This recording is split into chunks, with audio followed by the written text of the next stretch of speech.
Next लिखेंगे third, भूमिगत जल द्वारा निर्मित आकृतियां। अब इसमें देखते हैं कौन कौन सी आकृतियां बनती हैं। भूमिगत जल द्वारा निर्मित आकृतियां, निर्मित आकृतियां,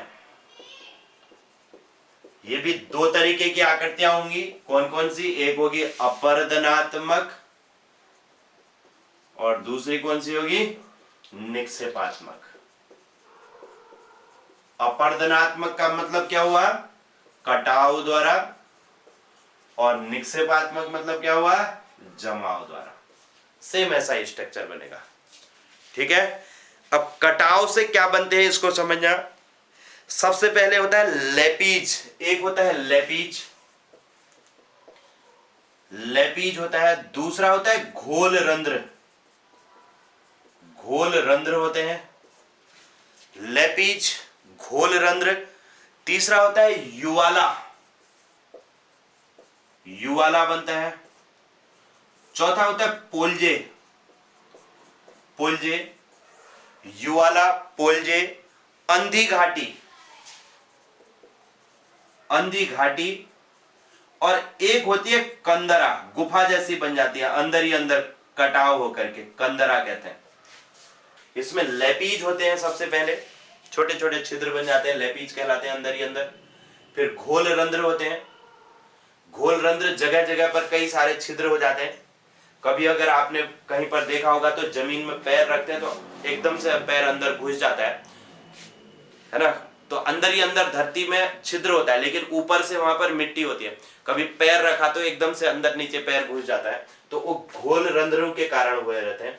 और युवाला, जब ये छिद्र बड़े हो जाते हैं तो उनको युवाला कहते हैं, और बहुत बड़े हो जाते हैं तो उनको पोलजे कहते हैं। और कभी कभी जैसे आपने एक कुछ नदियां ऐसी होती हैं जो अपने मार्ग में लुप्त हो जाती हैं, तो वो अंदर घुस जाती हैं और अंदर ही अंदर उनका पानी आगे को बढ़ता है, तो फिर एक घाटी जैसी बन जाती है, उसे अंधी घाटी कहते हैं। और एक कंदरा भी होती है, कंदरा मतलब गुफा जैसी बन जाती है। जब गुफा जैसी निर्मित हो जाती है, जैसे पाताल भुवनेश्वर को कंदरा माना जाता है और पाताल रुद्रेश्वर हो गया, ये जो गुफाएं हैं इनको इनके एग्जाम्पलों में रखा जाता है। और निक्षेपात्मक में देखो, एक होता है स्टेलेक्टाइट, नंबर 1 क्या होता है? स्टेलेक्टाइट। दूसरा होता है स्टेलेग्माइट, स्टेलेग्माइट। एक स्टेलेक्टाइट हुआ, एक स्टेलेग्माइट, और तीसरा होता है कंदरा स्तंभ। बस ये तीन चीजें होती है, कंदरा स्तंभ, ये स्तंभ। ठीक है, ये तीन चीजें हैं, स्टेलेक्टाइट, स्टेलेग्माइट और कंदरा स्तंभ। अब जैसे पृथ्वी के अंदर माना एक गुफा जैसी बन गई है, ऐसे गुफा जैसी बनी है, ये अंदर ही अंदर क्या बन गया? कंदरा जैसी बन गई। ठीक है, अब यहां पर ये पूरा एक घुला हुआ है, अंदर छिद्र है। अब इसमें क्या होता है, ऊपर से चूना वाला पानी ऊपर से नीचे की तरफ को टपकता है। ऐसे जब ऊपर से नीचे की तरफ को टपकता है तो इसे स्टेलेग्माइट कहते हैं। ये नीचे टपकेगा तो धीरे धीरे ये भी तो ऊपर को उठेगा। ये यहाँ पर लगातार ऊपर से चूने वाला पानी गिर रहा है, तो ये जमा होकर के ऐसे ऊपर को उठेगा। ये नीचे को गिर रहा है टपकते हुए, तो ये है स्टेलेक्टाइट। ये ऊपर को उठ रहा है तो ये है स्टेलेग्माइट। नीचे से जो ऊपर को बनता है वो स्टेलेग्माइट, जो ऊपर से नीचे को बनता है स्टेलेक्टाइट। जब ये दोनों आपस में मिल जाते हैं तो फिर इसे कंदरा स्तंभ कहते हैं, एक स्तंभ जैसा बन जाता है।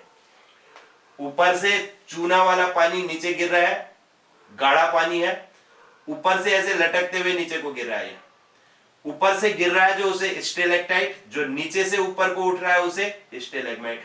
जब ये दोनों मिल गए तो क्या बना? कंदरा स्तंभ। इस तरीके के ये तीन चीजें होती हैं, स्टेलेक्टाइट, स्टेलेग्माइट और कंदरा स्तंभ। तीन आकृतियां इसके अंतर्गत बनती है। ठीक है, अपर्दन से क्या बने? सबसे पहले कटाव से लेपीज बने। लेपीज मतलब छोटे छोटे छिद्र बनते हैं। जब पृथ्वी के अंदर पानी घुल जाएगा तो वहां मिट्टी, चूना क्या होगा? घुलेगा। विशेषकर चूना घुल जाता है। चूना घुलेगा तो अंदर खाली होल बन जाएंगे ना, छिद्र बन जाएंगे। जो छोटे छोटे छिद्र होते हैं उनको क्या कहते हैं? लेपीज कहते हैं। जब ये छिद्र थोड़ा बड़े हो जाते हैं तो उन्हें क्या कहेंगे? घोल रंध्र कहेंगे, घोल रंध्र। ऐसे ही पृथ्वी के अंदर ऐसे छिद्र जैसे बन जाएंगे जगह जगह में, इनको क्या कहेंगे, घोलरंध्र। फिर ये बड़े हो जाते हैं, जब ये छिद्र बड़े हो जाते हैं तो इनको क्या कहते हैं, युवाला कहते हैं। क्या कहा जाता है, युवाला। जब ये बहुत बड़े हो जाएंगे तो क्या कहलाएंगे, पोलजे। ये पोलजे कहलाएंगे, क्योंकि धीरे धीरे चूना घुलते रहेगा, वो आकार उनका बढ़ता रहेगा, तो पोलजे बने। अब कभी कभी क्या होता है, नदी जैसे ऐसे बह रही है, ऐसे बह रही है, बीच में ये पोलजे हो गया, तो यहां पर क्या होगा, नदी का पानी यहां से घुस जाएगा अंदर। ये आगे ये ऐसे जाती थी नदी, लेकिन यहां पर अंदर ही अंदर घुलता रहा, तो नदी का पानी यहां चले गया, यहां से फिर आगे बढ़ेगा, यहां से आगे समुद्र की तरफ। तो इसे कहते हैं अंधी घाटी। ये अब ये खाली रहेगी तो ये अंधी घाटी कहलाएगी। जिसमें नदी का मार्ग पहले था वो अंधी होगी, अब ये अंधी घाटी कहलाएगी। उसमें अब पानी नहीं जा रहा है ना, पानी तो यहां अंदर घुस गया, तो उस मार्ग को अंधी घाटी कहेंगे। और कंदरा का मतलब क्या हो गया, कंदरा मतलब गुफा होगी, कंदरा मतलब गुफा। एग्जाम्पल मैंने दे दिया, जैसे पृथ्वी के अंदर बहुत बड़ी गुफा बन जाती है, चूना घुल जाता है, घुल करके बहुत बड़ी अंदर ही अंदर गुफा बन जाती है, तो उसे कंदरा कहते हैं। जैसे मैंने पाताल भुवनेश्वर, पाताल रुद्रेश्वर का आपको एग्जाम्पल दे दिया यहां पर, है ना। और भी कई सारी होती हैं ये कंदराएं ऐसे, ठीक है। और निक्षेपात्मक आकृति में स्टेलेक्टाइट, स्टेलेग्माइट और कंदरा स्तंभ, ये तीन चीजें होती हैं। एक होता है स्टेलेक्टाइट, एक होता है स्टेलेग्माइट और कंदरा स्तंभ। जब ये अंदर जो कंदरा है ना, गुफा जैसी बनी है, ये अंदर ही अंदर क्या बनी है, गुफा जैसी है, अंदर तक गुफा है ये। इस गुफा में अब चूना ऊपर से, पाताल भुवनेश्वर में अगर कोई गए होंगे तो देखा होगा, वहां पानी टपकता है ऊपर से नीचे, और नीचे शिवलिंग जैसे बने रहते हैं, कई सारे शिवलिंग है वहां पर उसके अंदर, है ना। ऊपर से जब पानी टपकता है तो ऐसे ही है, ऐसे टपकेगा नीचे को ये चूने वाला पानी। जब ये ऊपर से ऐसे टपकता है तो ऐसे ऊपर से ये इस तरीके की आकृतियां स्तंभ जैसे ऊपर से दिखाई देंगी, इनको कहते हैं स्टेलेक्टाइट। ये नीचे गिरेगा तो नीचे गिर करके ये ऊपर कोई ऐसे आकृतियां बनेंगी, इनको क्या क्या कहेंगे, स्टेलेग्माइट।